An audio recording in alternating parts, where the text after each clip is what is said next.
And I don't have any regrets on that. I was watching your channel maybe 3 years ago, and there was a young lady who came on there, and she pretty much called out Dr. Umar Johnson for school. And back then, I was a big time Umar Johnson supporter, so it kind of frustrated me.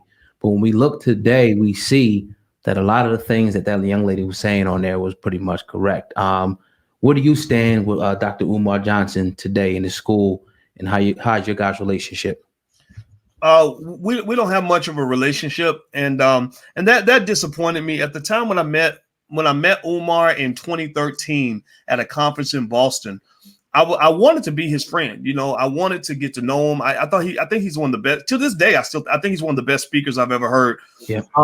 And I feel like if I was to be raw and honest about it, I feel like sometimes he shoots himself in the foot. And I don't know if there's an unaddressed mental health issue going on or something like that. More specifically, I would say a little bit of narcissism, and also the defensiveness. Getting offended if somebody asks about some donation they made to your project. So maybe those are alarm bells or something. I don't know. I will say that a lot of that could have been avoided.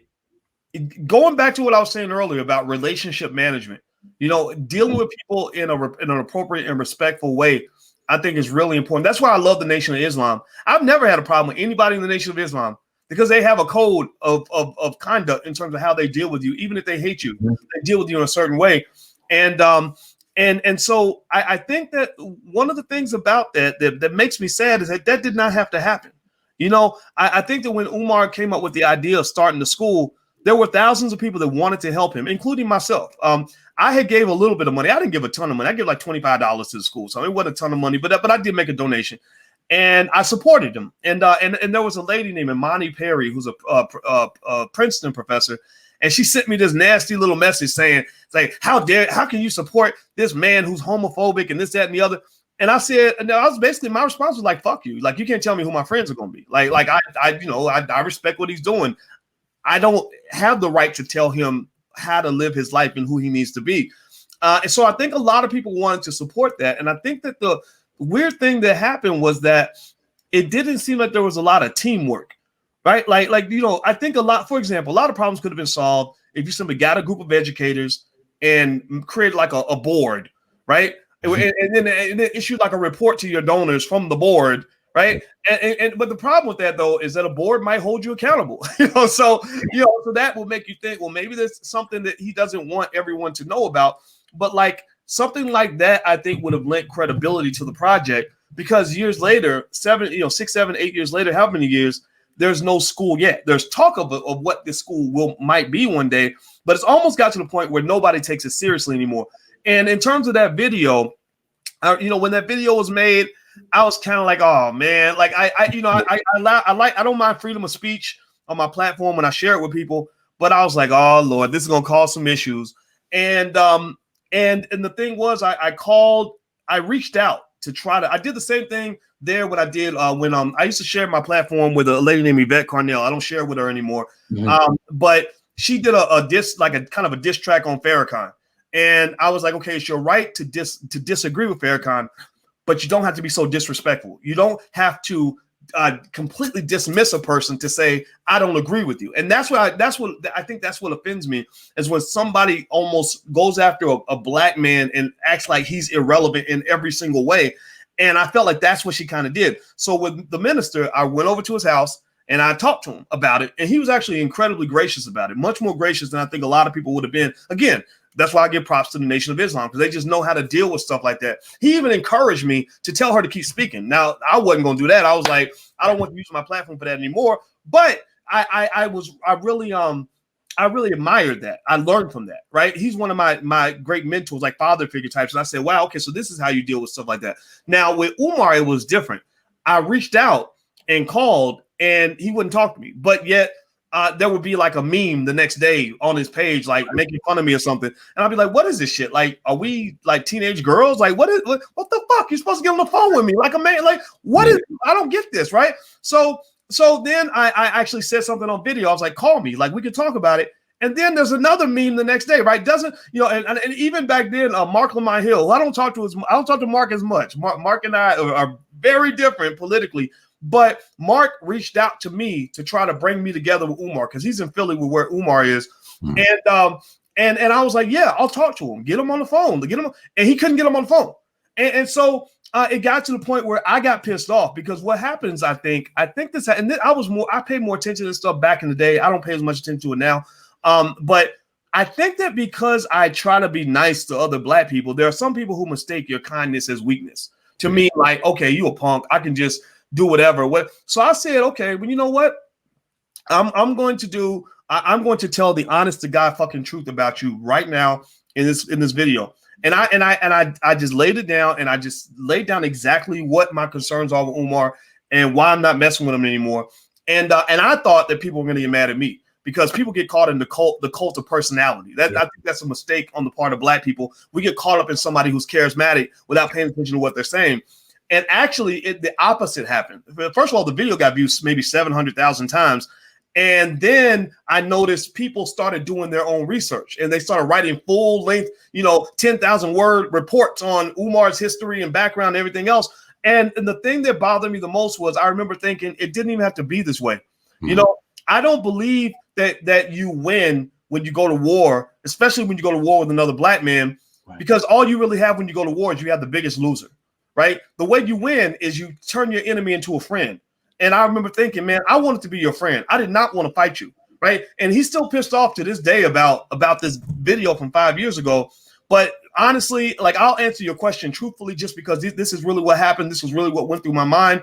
But right, like, at this point, I don't even give a shit about it. I don't even think about it. You know what I mean? It's like, okay, I wish him the best. I'm not going to give any more money to the school. I'll tell the truth about it if I get asked about it. But, and honestly, here's another thing too, right? If you believe in what Umar's doing, like, if you if you think that he's pro-Black and beneficial on some level, then why is it a big deal if he's getting compensated for what he's doing? I think that it's a reasonable argument to be made that a person that really adds value to your life should be able to raise money without necessarily having to create this massive project. Maybe we just support him because we like what he's doing. The same way we give money away to white people. We give all this money away to white people and don't say shit, but yet we scrutinize, well, I gave that Negro $20 and I didn't get a school. Well, I don't know. I kind of think that maybe he could sell a product, like sell something. You know what I mean? Instead of like the donation, like give me $20, give me $20. I don't think you have to do that. So that's my honest to God thought about Umar. I already know that if he sees this, he's going to interpret it the wrong way because he's real sensitive like that. Yeah. But that's the best way I can tell the truth on that. Appreciate that. I got one more question for you, Dr. Watkins. Definitely appreciate your time on the podcast. Absolutely. Support. You said that a lot throughout what you just said about Dr. Umar Johnson. And I see that a lot that's coming real prevalent in Black media. We see that a lot of different Black media personalities are getting on independent platforms and vice versa. Talk about the importance of support, in particular in media and Black media. Yeah, if you freedom is not free, right? And anything that you get for free isn't going to make you free. I mean, it usually comes with a string attached. So for Black people, we have to really understand what I would call economic maturity. Economic maturity means that you understand that if you want something, you're usually going to have to pay for it. You're going to have to create it yourself. You're going to have to hold that accountability, responsibility to support the things that matter to you. So, for example, when the presidential election occurred, this is the most expensive election in history. It cost about a total of $6 to $7 billion for Biden and Trump to compete against each other in the election. So that means millions of people put their money behind the candidate that they wanted to see run for office. There are better candidates out there. There are third-party candidates who are great, but it really came down to people, who the people supported the most. And it wasn't votes that made the difference. The votes are actually purchased with the dollar bills. The dollar bills must come before the votes arrive, right? So basically, if we're talking about building a Black Wall Street, if we're talking about building Black media, building Black empires in our community, we're going to have to support the things that we believe in, because you don't really want Black influencers who are financed by racist white people. You don't want that. Right. We don't want your platform, Hip Hop Uncensored, to be, supported by somebody who's sitting in the background telling y'all what to do.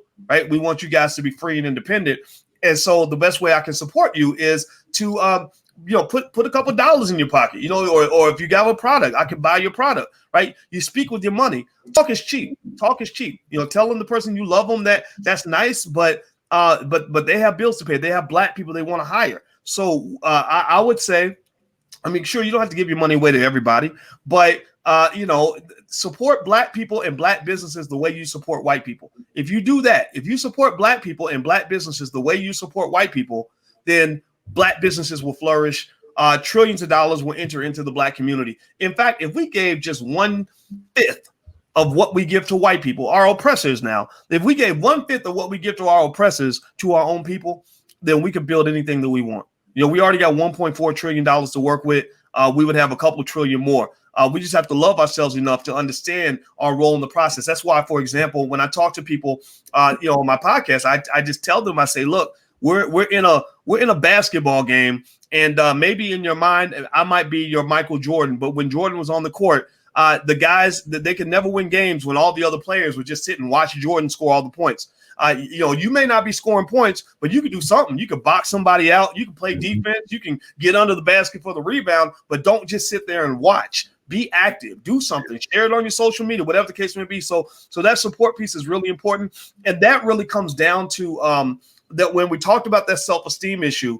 If your self-esteem isn't there, then your confidence isn't there. And if your confidence isn't there, then you don't feel empowered. You don't feel that what you're doing actually matters. So you just kind of feel like, well, I'm just supposed to sit here and watch it all happen and wait for Superman. That's a bad model of Black leadership. That's the model that we've had in the past. And that's an easy model to oppress. All you got to do is kill Superman, then you kill the whole movement. But if every individual is empowered to say, I'm a Black leader too, I'm leading my household, I'm leading my family, I'm leading the people around me, then what happens is that you have a movement that's built by a group of empowered people, so that movement can't be killed. So I'm hoping that everybody feels empowered enough to realize that I can play a role in strengthening the things that matter to me. And that's why support is very, very important. Dope. Appreciate it, man. Well, Dr. Boyce Watkins in the building, man, for over an hour, man. We definitely appreciate this, man, and definitely hope to have you back.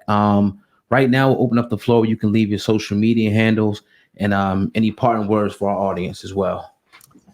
You know what? I just want to say it was great talking to you guys. I love your platform. I'm a fan, and I have a lot of respect for what you're doing. I know you're dedicated to your work, and thank you to everybody who gives us the honor of hearing the things that we say. You don't have to listen to us, and you don't have to agree with us.